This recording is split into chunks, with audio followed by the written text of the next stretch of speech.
never smoke the dizzy, but we can always share some disease. It's just a cup in time. This song doesn't have to rhyme. Life's all of us, not every moment we can be feeling fine.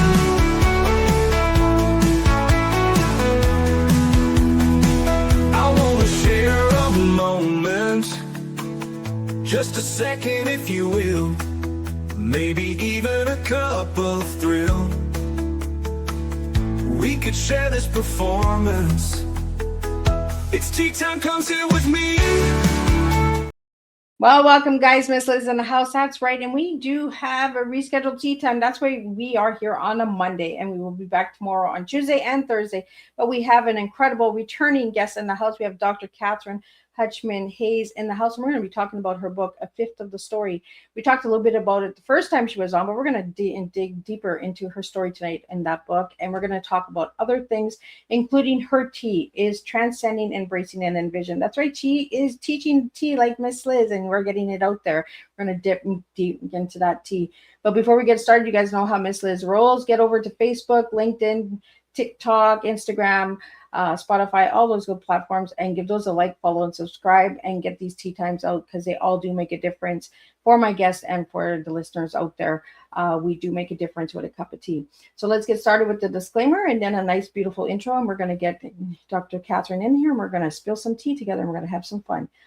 Disclaimer for Miss Liz's Tea Time live show. Miss Liz's Tea Time is a global platform dedicated to sharing real-life stories, diverse perspectives, and meaningful conversations that inspire awareness, healing, and connection. I'm Miss Liz is going live using StreamYard. Before leaving a comment during the live broadcast, please grant StreamYard permission to display your name at StreamYard.com. Please be advised that all the content brought forward during any Tea Time show is presented in good faith. However, discussions may include opinions, beliefs, and perspectives that do not necessarily represent the views of Miss Liz or the Tea Time platform. Information shared by the guests is based on their own experiences and is perceived to be accurate at the given time of airing. All guests, viewers, and participants are responsible for using their own good judgment when considering any action or decision that may relate to these discussions. Some episodes may cover sensitive topics, including but not limited to trauma, abuse, grief, mental health, and other emotionally triggering subjects. Listeners' and viewers' discretion is strongly advised. Tea Time with Miss Liz is an open discussion forum designed to offer insight, inspire awareness, and create connection. It is not a substitute for professional, medical, legal, or therapeutical advice. If you require professional support, please seek assistance from qualified professionals or trusted resources in your area. If you have any questions regarding this disclaimer or the content of the discussion, you are welcome to contact me, aka Miss Liz, directly at my email, bookingmissliz@gmail.com, or visit my link tree at Miss Liz's Tea Time. By choosing to participate in, comment on, or view these live shows, you acknowledge and accept this disclaimer. Your participation is entirely voluntary. Miss Liz welcomes you to join the conversation with an open heart, and if at any time you feel this platform is not right for you, I respect your wishes and decision and welcome you back whenever you are ready. Tea Time with Miss Liz is serving truth and awareness one cup at a time. Well, welcome to Tea Time, where stories meet courage and words become instruments of light. Today's guest is someone who writes with purpose and speaks with conviction, reminding us that truth has the power to pierce even the darkest places. Joining us is Dr. Katherine Hutchinson-Hayes, author, editor, podcaster, speaker, and the educator who blends faith, creativity, and resilience. As the production editor for the Boldest Media Group and the host of Murder, Mystery, and Mayhem Laced with Mortality, Katherine brings depth and discernment to storytelling that challenges, inspires, and restores. Her thriller, A Fifth of the Story, showcases her ability to weave suspense with meaning, while her leadership across literacy and educational communities reflects her heart of mentoring, service, and integrity in the creative world. So grab your cup and settle in. Today we explore how writing becomes courage, how faith fuels creativity, and how words can illuminate the way forward. Let me get Katherine in here and let's spill some tea. Welcome, Katherine. Hey, how are you? I am good. It is nice to see you again. Yeah, I believe you were on season 4 or 5. I can't remember what season you were on. Yeah. I don't remember either. But it was a good season, whatever season it was. It's been a while. Well, Yeah. Katherine, for my first time listeners who might be tuning in tonight, who is Dr. Katherine as a little girl, and who is Katherine now? Oh, as a little girl? Yeah. We always want to get the little girl first. As a little girl first, well, one thing is true that's never changed is I have always been fascinated and in love with words. I wanted to write so badly that when I was 4, I would trace my parents' letters. They were big into writing letters.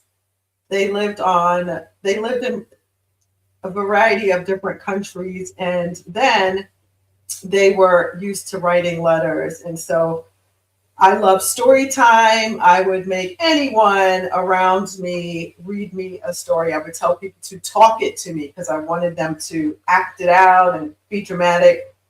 So I was really into words, loved stories, and was extremely creative and artistic as a little girl. And my parents we didn't have a television for religious reasons.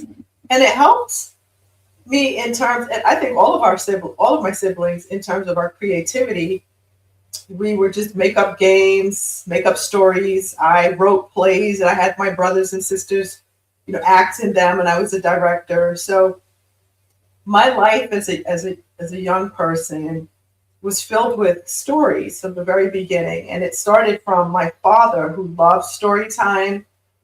He memorized pages and pages of poetry and prose, and he consistently read to us from all kinds of books like the Iliad and the Canterbury Tales and all kinds of work from Mark Twain. So it started from there. And who is Katherine now? So Katherine still loves words. And I'm really still very creative, absolutely love plays. I've written a number of them, got to direct a few of them, but it just looks a little different now with experience and now being in the publishing industry for a while. I like that you added that word experience in there. Yeah, a lot more experience, so I have learned to edit quite a bit. In fact, I think one of the best things I could have done is actually work as an editor. It helped to make me a better writer.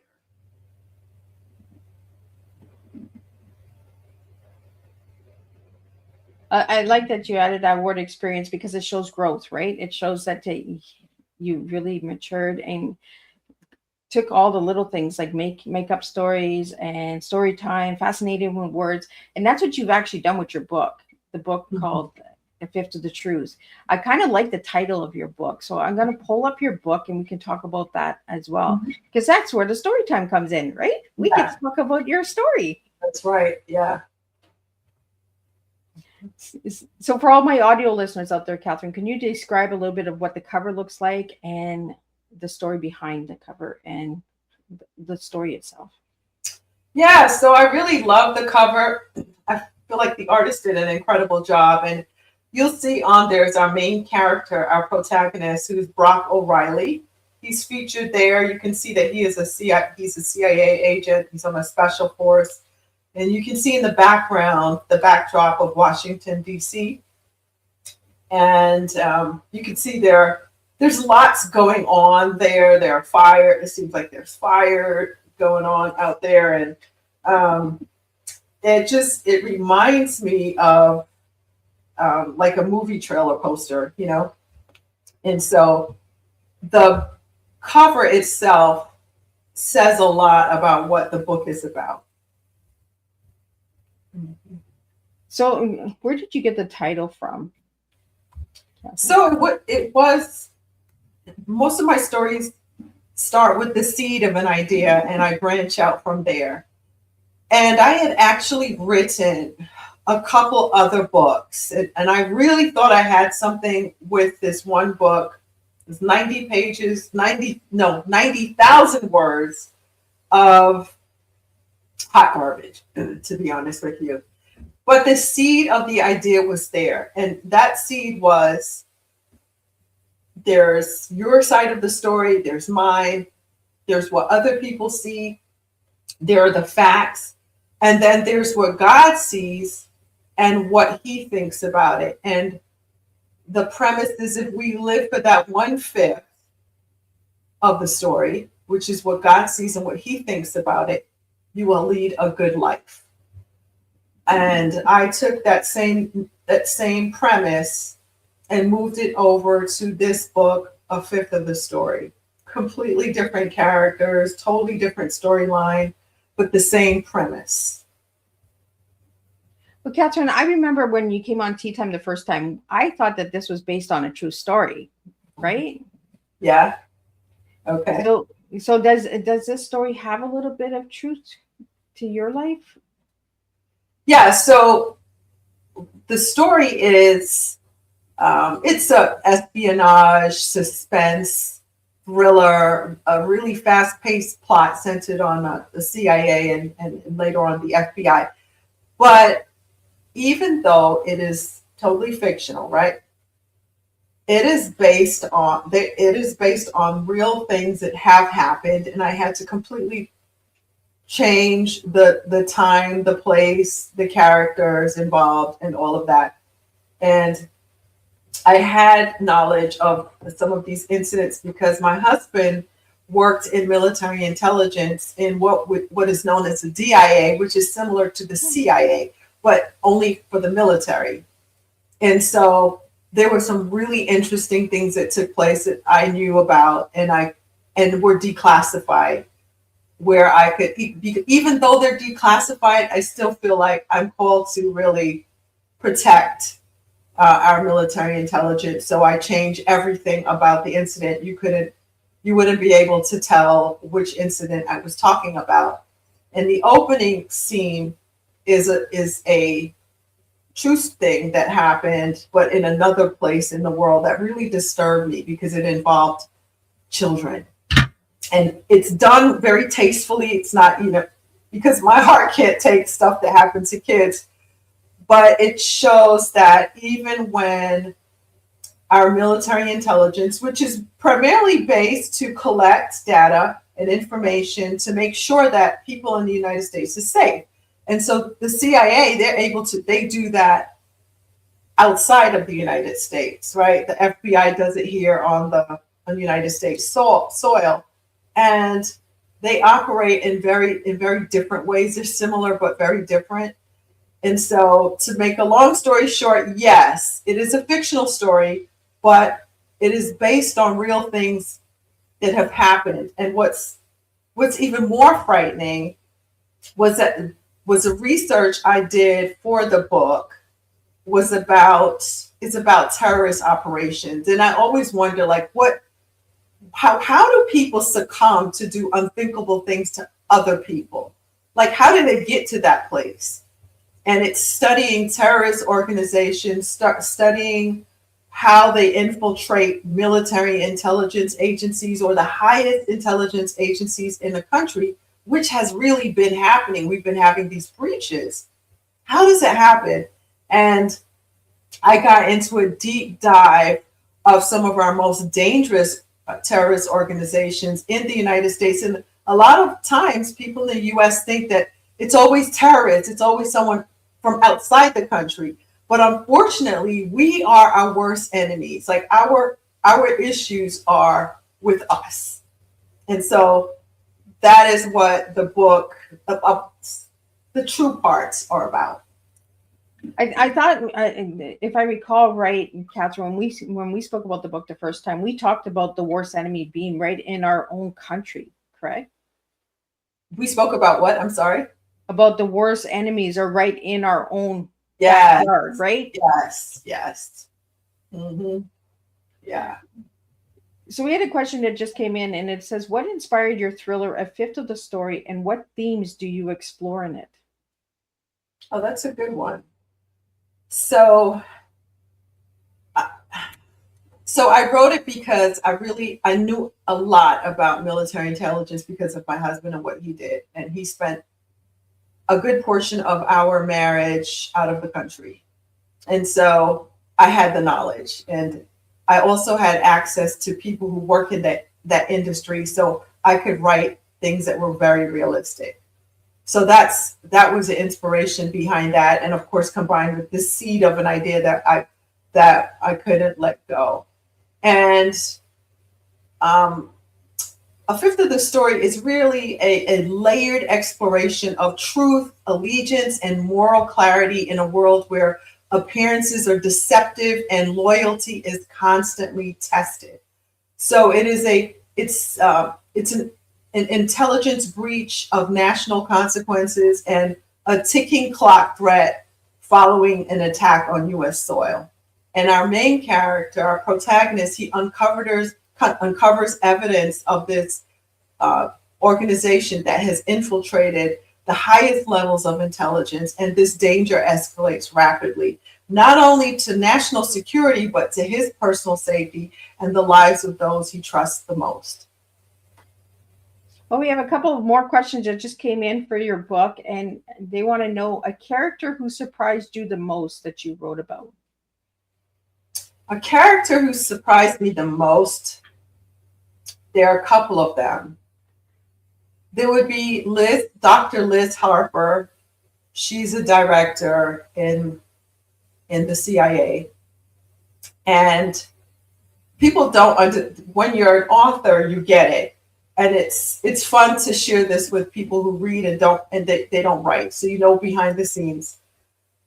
You don't always know exactly who your characters are until you write them. You have an idea, you have a character sketch, but that character comes to life on the page. It's magical. And I didn't know that there was a softness to her because she's so different from me. She's very black and white. She sees the world black and white. That's it. She's not touchy-feely. But as I got to know her, I was really surprised about her heart. And then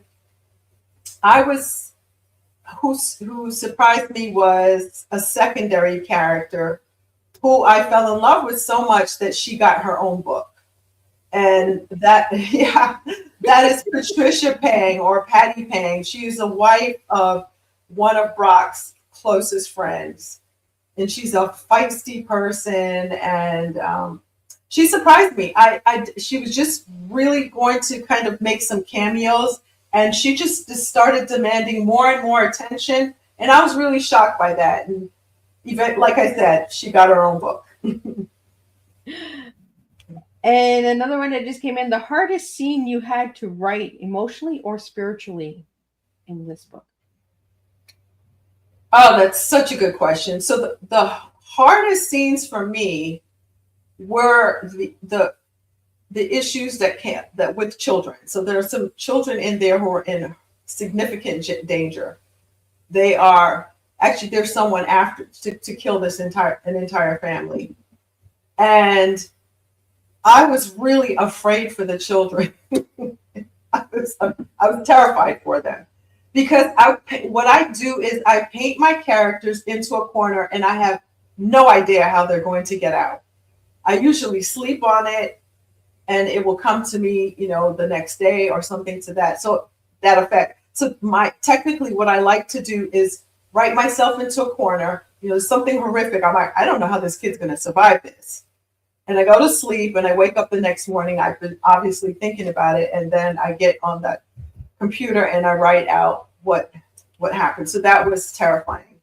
The other thing, I believe that was hard for me was the way that Brock thought was different from me. I'm a person of faith, but Brock is not. He's not a Christian.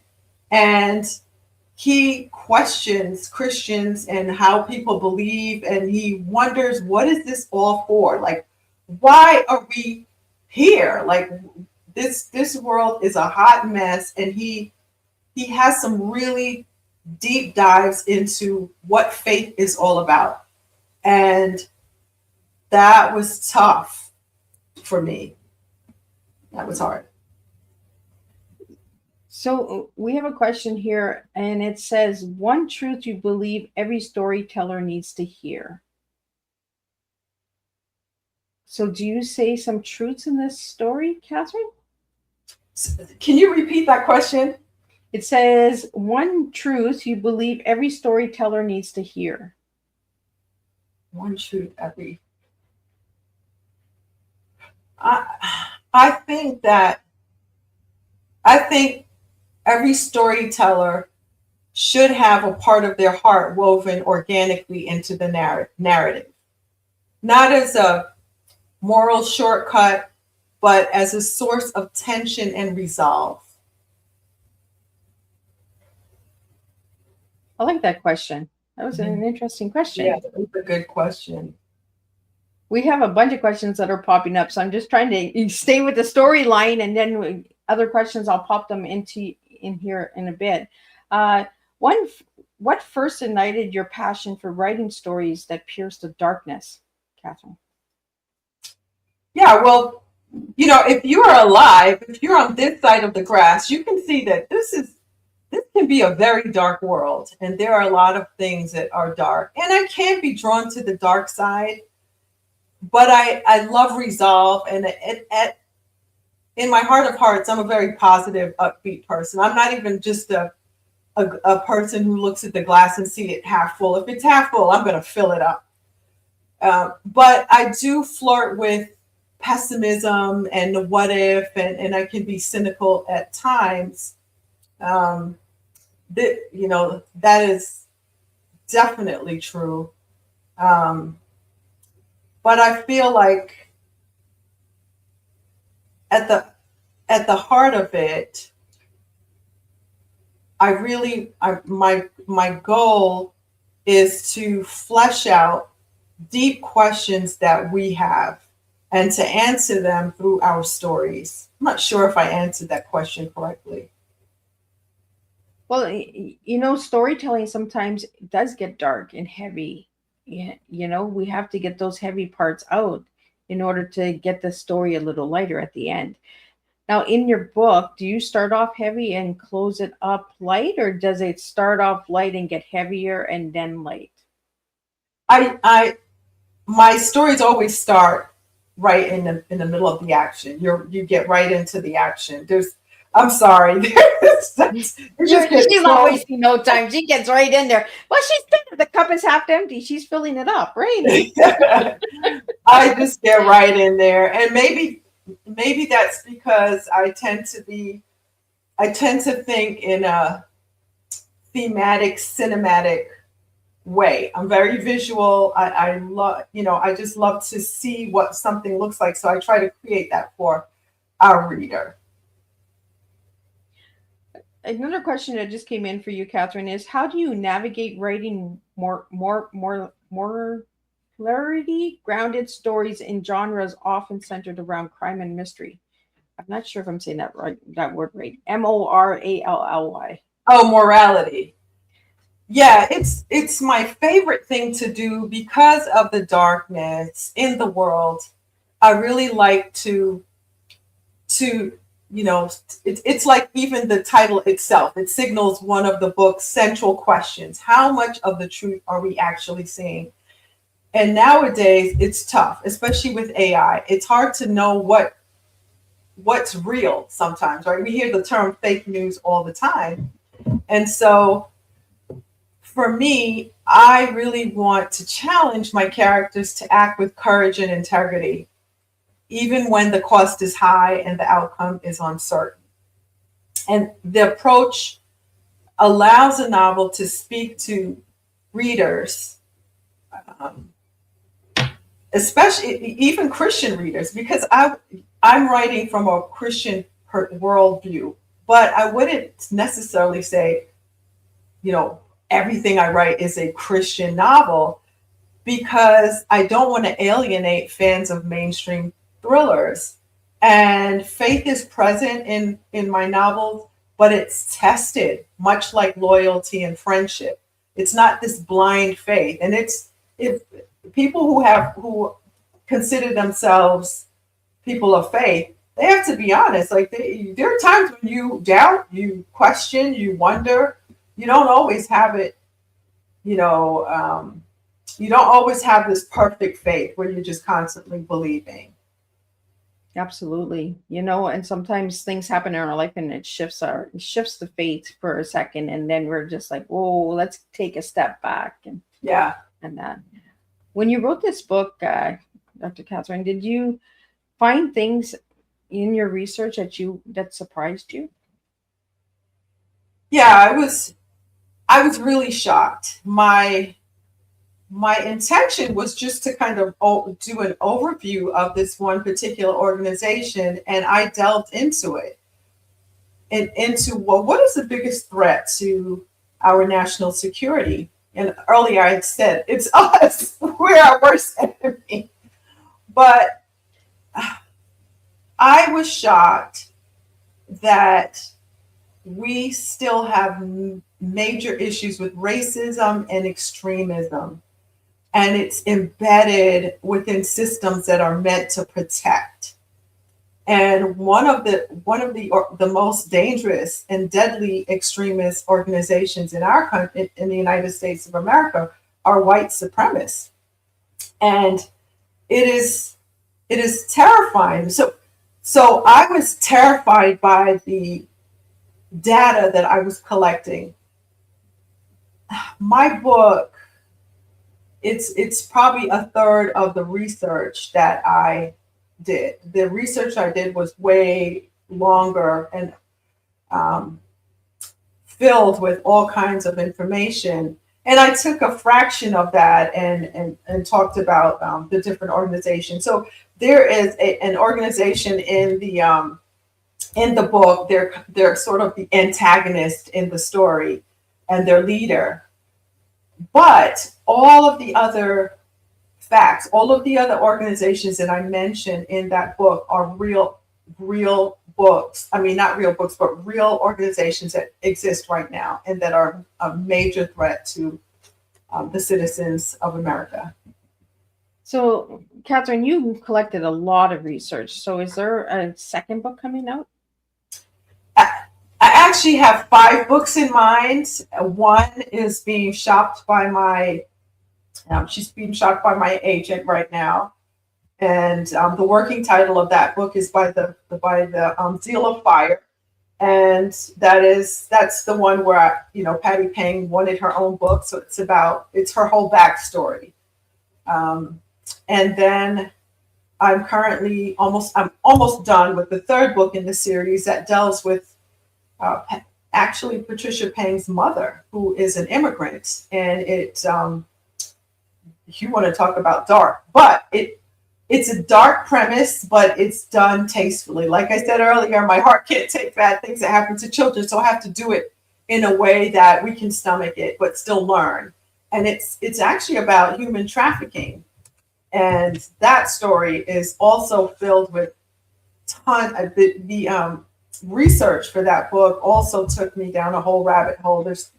It's a little traumatic to look at especially child trafficking and how it has impacted not just other countries. And we think, a lot of times in developed countries, we think that's happening to other people, but it's actually impacting a lot of things that happen in countries like America. Wow. So that's the third book, and you said that's the third book, and the fourth and fifth book are outlined and ready to go.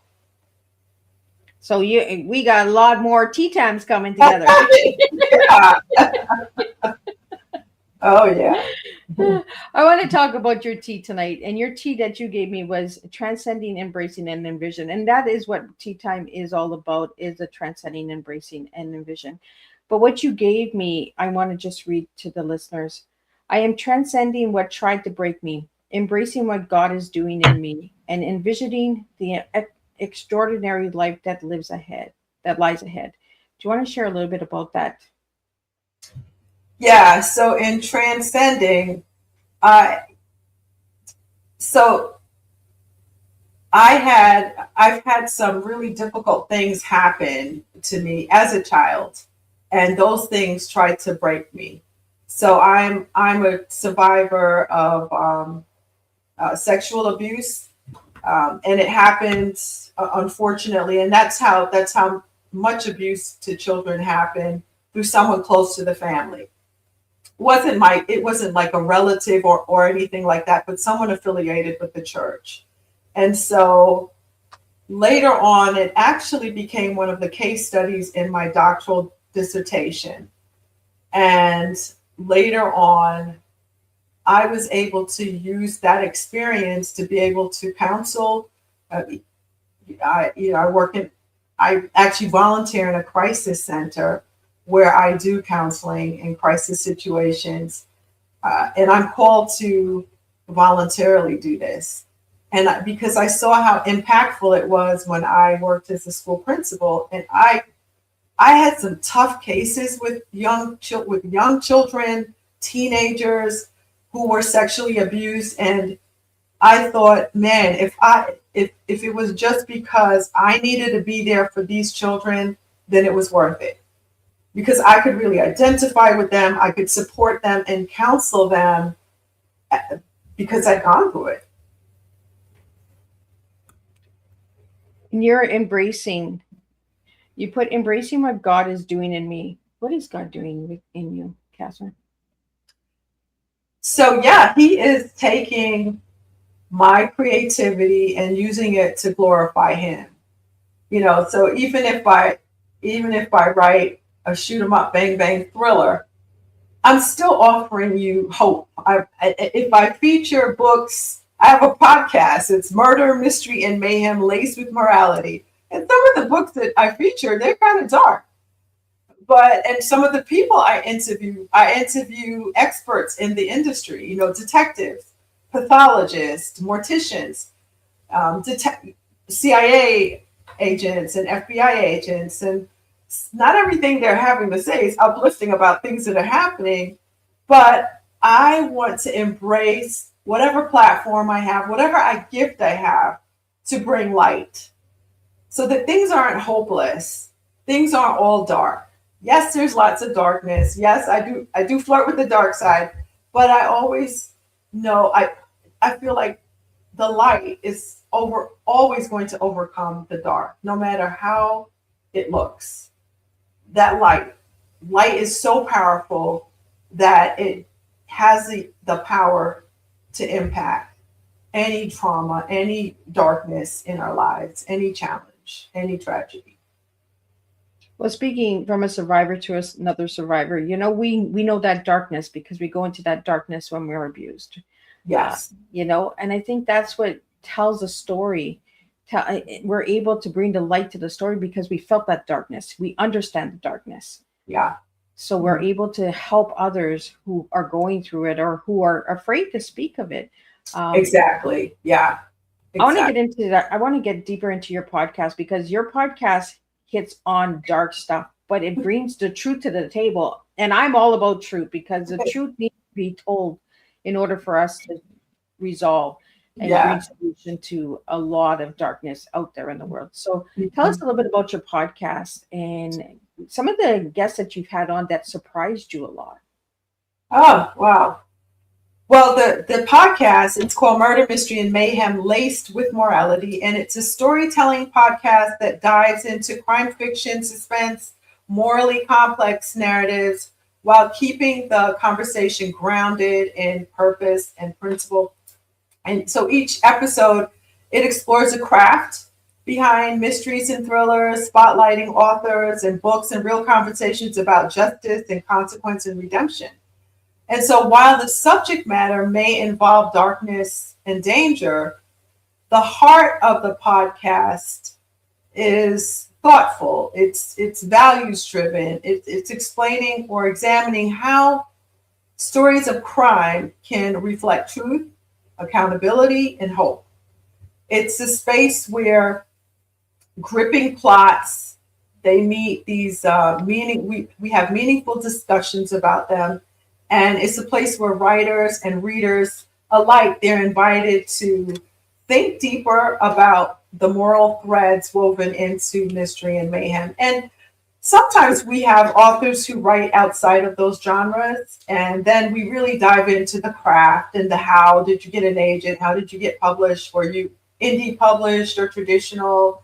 And all that good stuff. I want to talk about a little bit because you do a lot of different services as well. You do book launches and editing. Let's talk about that a little bit, Katherine. Yeah. Yeah. So I do freelance for a few traditional publishers, but the majority of my clients are my own clients that I've met usually through writers' conferences or word of mouth or maybe speaking events or something to that effect. And I have some long-term editing clients that we've been working on multiple books, multiple projects, and that's wonderful. Like some of us, we've become friends. Some of them, I actually am publishing some of their books. I opened a publishing company in June called Dressed in Love Press, and yeah, some of those same clients, I ended up actually publishing their books. So that was super fun. I like how this just flows because that was on my list here in my journal was Dressed in Love and Press. And I was just like, I love when my guests just flow to tea. Yeah. Tell us a little bit about that Dressed in Love Press. Yeah, so it's a traditional mission-driven publishing company, and it's created to serve both authors and readers with excellence and integrity. And we publish stories that are clean, compelling, and meaningful, books that they entertain. Some of them entertain, some of them are teach. They offer hope, depth, heart, and we publish in a multiple of genres. But our focus is on storytelling, strong editorial standards, genuine partnerships with our authors. And so authors don't pay to get published. Instead, we invest in their work. We walk alongside them through the publishing process and help bring their stories into the world in a way that it reflects purpose, professionalism, and care. And at its core, the press is about stewarding stories well and publishing with intention, love, and lasting impact. So how did you come up with the name Dressed in Love? Well, it's my tagline. It's a spin of my author tagline, which is dressing in God's love through the spoken and written word. And so I thought, that would be just a natural segue. Dressed in Love Press sounds good to me. I just like it. Dressed in Love. Like, what would it look like? What colors would it look like, Katherine? Dressed in Red, Love. all the way. Well, I love red. It's my favorite color. So definitely red. And the reason that I went that way, guys, is because I'm going to tell you her favorite colors now. When I asked Katherine what her favorite colors were red, black, and burgundy. Why those three colors, Katherine? Because they're bold. And I'm sorry, the black is, I grew up in New York. Like, New York is just 90% black. I don't know what that's about. But my husband was like, please, enough with the black. I didn't realize that, until moving out of New York. I'm like, I guess I need to let all that black go or not wear so much of it. So, I love the boldness of red and burgundy, and I love the sophistication of black. And they all look good together. Like, it's a nice outfit, like black, burgundy, and red. Like, the colors all go good together. It kind of goes into the question here, what color matches your creative energy right now? And we're talking about red, burgundy, and black. So are those the colors that kind of match your energy right now? I would say I would have to throw some green in there because I'm definitely growing. She slides the green in. You see, Katherine, this is what you said. You said if the cup was half empty, you're filling it up. Well, it was already full with the black, the red, and burgundy. She's throwing green in there.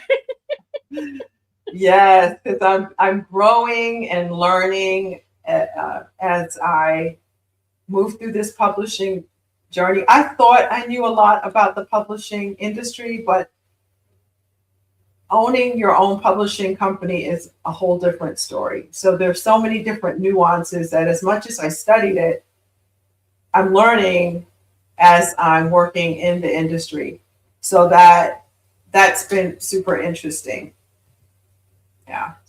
So, Catherine, what has surprised you the most about your writing? The most surprising thing I think is I have leaned into discomfort. Oh, Yeah, and I have found that I grow when it feels really awkward. And so for me, discomfort shows up when I step into something new. And uh, for me, I have been working on, naming the discomfort instead of avoiding it. Like, Katherine, what is making you uncomfortable? Okay, I don't know enough about this. So let's name that and let's acknowledge it. Okay. So, because if you can't deal with it, if you're not acknowledging it, I give myself permission to be a beginner. Um, I I let go of the pressure to perform perfectly and embrace the learning curve. You know, especially with my first two authors, this was crazy. I don't know what I was thinking about, but it's done. I did it. I signed these two authors. They did not have books written, and they had a timeline. They wanted to produce their books for a particular conference. And I said, if you listen to me and you follow the publishing timeline that I give you, you will get it done. They wrote their books in 4 months. I mean, they wrote their books in 4 months, published it, got it out, and their books are actually they're doing well. One book in particular, just was just signed as in a contract to have her book featured at a major conference center. They're investing in her particular book. So, yeah, that was crazy. And I learned by doing and not waiting. I reflect on my mistakes with curiosity instead of shame. And I remember why I say yes to the call. When discomfort rises, I try to reconnect with my purpose. well, discomfort is a part of growing as well, right? We don't grow Yeah. if we don't get uncomfortable. Like, Right. Yeah. so how long did it take you to write your book, Catherine? Is that why you're like, they wrote it in 4 months? I'm sorry. Yeah. Yeah. Actually, every night I would be like, I can't believe I asked them to do this, but I knew that they could pull it off. Like, I will believe in you. And they did it. So that's history in the making. But for me, oh my gosh, like I told you before, I wrote a couple of different books that were just hot garbage. So the path to my first debut thriller, my God, it was like 20 years in the making. But from start to finish, actually writing this particular book, it took me 10 months. So 10 months was what it took. Well, and it takes time to put a good book out there, and it's okay to have a couple of books that you feel that I'm sure all of those books were amazing, Catherine, but this one, they were learning steps, right? They were growing steps. You got to write bad stories in order to get to a good story. Yeah. They had seeds of hopefulness, but every time I take them out and look at them and see, is there anything redeemable in here? I'm like, nah. No. So do you do that, Catherine? Do you pull from different books for new books? Yes. So I actually, the start of a fifth of the story came from a book of short stories that I had written. And I don't know what I was thinking about. I thought this was fun. While I was in my doctoral program writing my dissertation, I thought it would be fun to also write a book of short stories. I tell you, I didn't grow up with TV. So what's fun for me and other people is very different.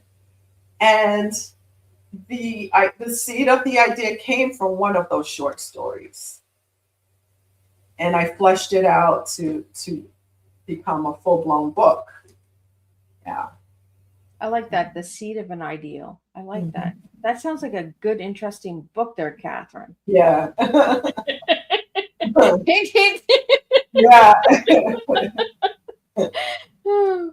what is the most courageous story you've ever written? The most courageous story. Well, I feel it was my dissertation when I confronted the things in my past that had happened to me. That was really courageous because you put yourself out there. Put myself out there to my dissertation committee. I knew that my colleagues were going to read it. It's out there it's in the library of Arizona State University. It's in the library, and I knew my parents were going to read it, and so that was tough. That was tough, but I think each of our experiences are building blocks for our other experiences and breakthroughs. And so it was then easier for me to write the story about this young immigrant who is actually a victim of trafficking. That has been a very difficult book for me to write because it deals with hard, difficult things. But it has been easier because of my first experience with my dissertation. So, Catherine, do you enjoy writing suspense and thrillers and true facts about history, like immigrants and racism and extremism? Do you feel that your purpose in life is to bring that voice to the table through your storytelling? I do, and I feel that I'm equipped because I'm a person who is layered ethnically. Like my mother's ancestors, they were immigrants from Portugal. They were Jewish and ended up in Jamaica of all places.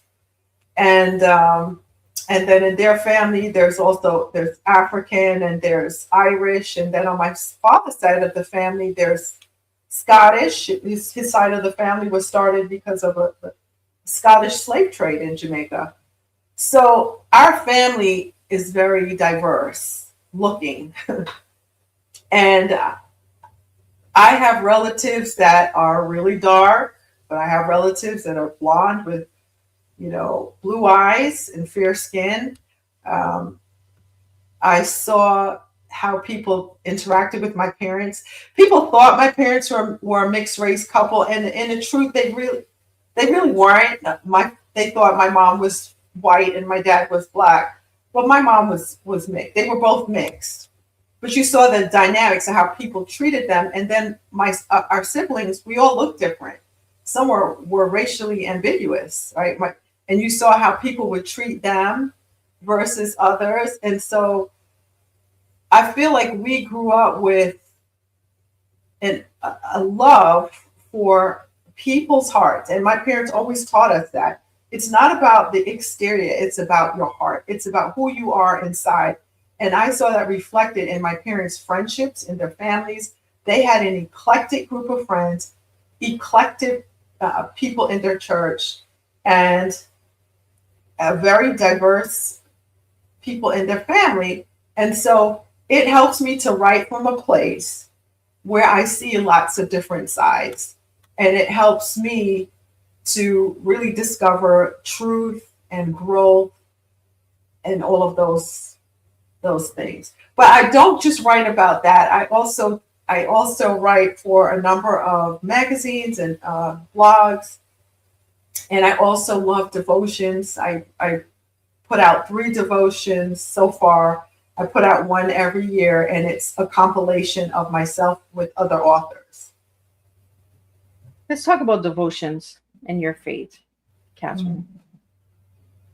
What is one thing that has really opened your eyes writing devotion and sharing your faith with others? Well, devotionals invite readers to slow down and consider deeper questions about motives and choices and the ripple effects of our actions. And I don't write alone. I have a blog. A blog is called Dressing in God's Love and the Man Cave. So we have men who they're men who write for men. Men know how to talk to each other. But our devotionals offer direct encouragement and scripture-centered reflection.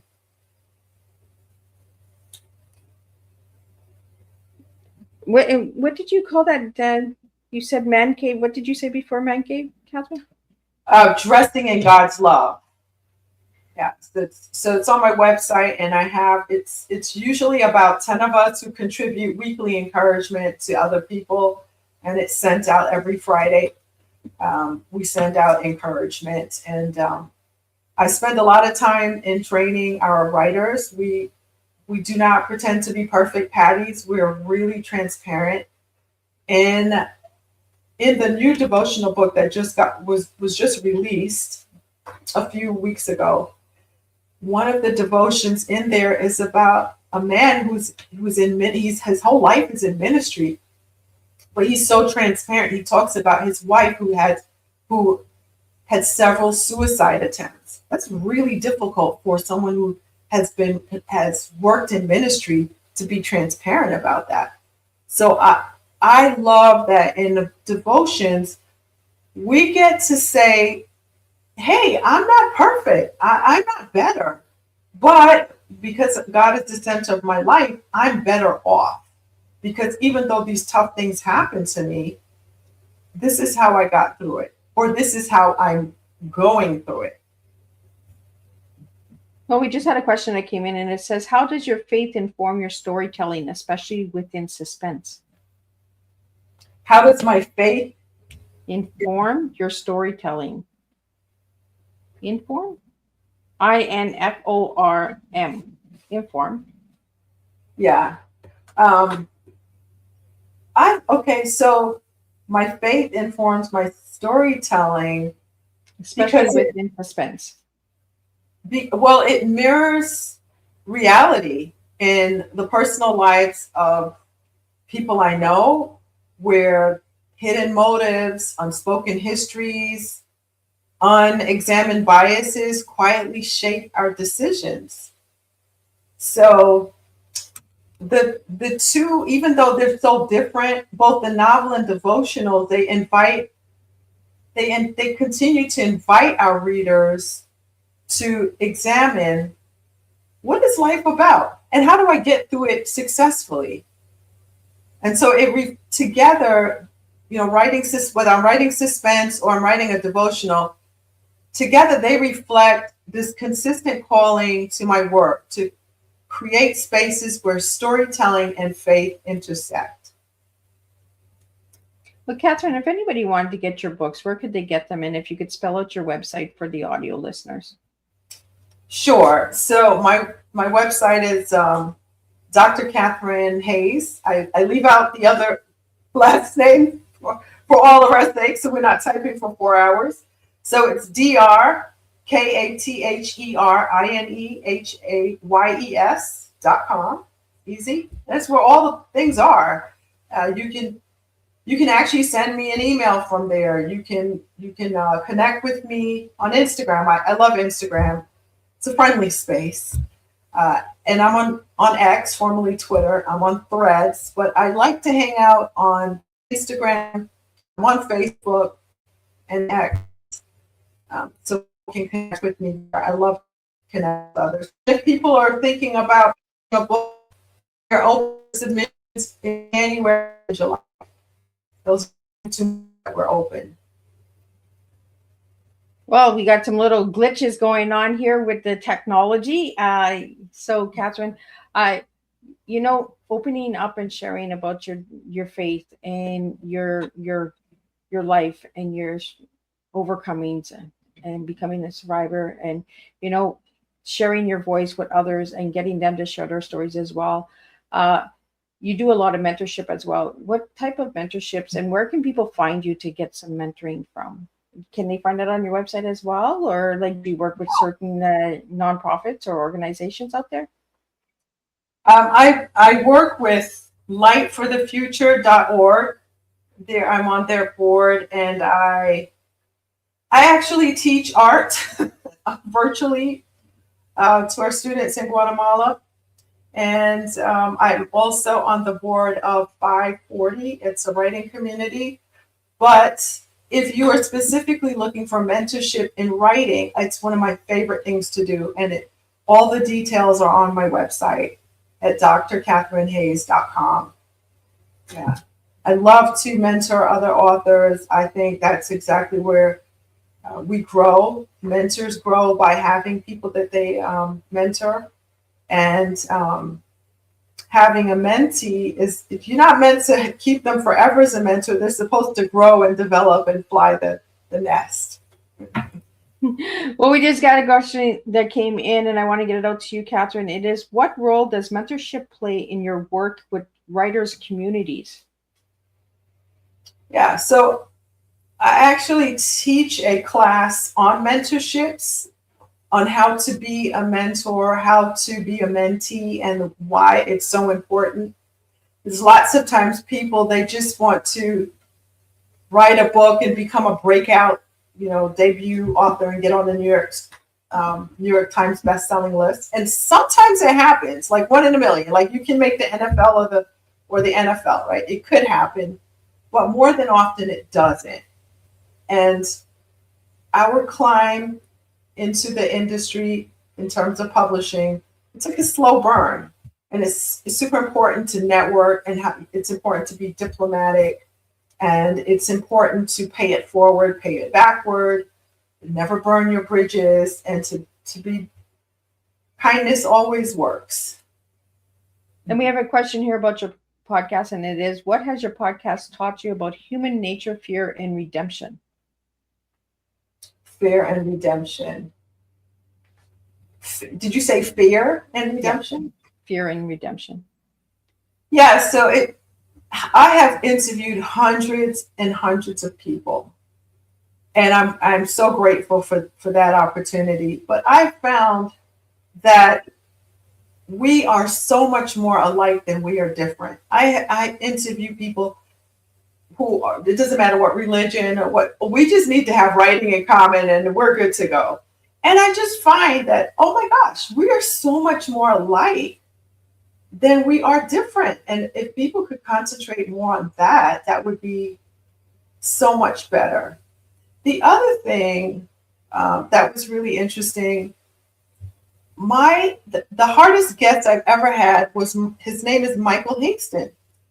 And I was intimidated. I'm usually not intimidated, but he's completely blind. He's blind at birth.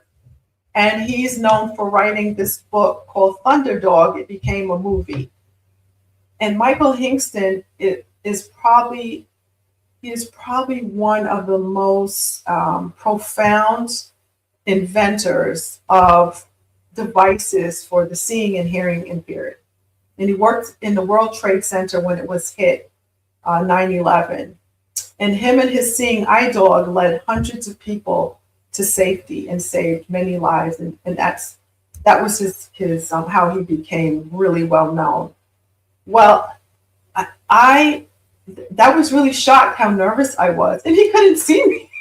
But he was so self-assured, and he was so confident. It really taught me a lot about, wow, just really knowing yourself and loving all of you despite what other people might see as shortcomings. He told me he didn't see his lack of sight as a shortcoming. He said that he had many other gifts. And in fact, he said, I have a strength that you see as a weakness. And I was like, what do you mean by that? He said, well, like, for instance, I didn't need lights to get down and help people down the steps of the World Trade Center. And in fact, I save money, but I can work in the dark, and I can find things and you can find That's them. a good sense of humor. Okay, yeah, that's funny. Okay. I've met Michael, and I was amazed on how much positive the man was. You know, he doesn't look at his eyesight as you know, he really encourages people to see within themselves. Yeah. Yeah. And I And felt the same way when I met him too, Catherine. I felt a little intimidated. He couldn't see me, but it was like he's going to see me. Like yeah. in a way, he has Yeah. his way of doing it. Michael is an incredible individual. He's been on Tea Time. I've been on his platform as well. Incredible person. Uh, Yes. Catherine, what final message do you have for all the listeners out there tonight about your book and about your story and what difference writing has made in your life?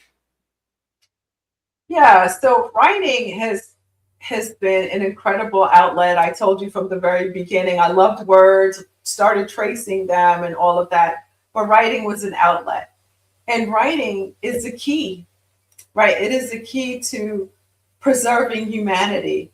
It's our way of being creative. You know, we keep talk about the fight with AI and all that. Well, just don't worry about it. Just continue to pour out your words in a creative way. Don't worry about AI.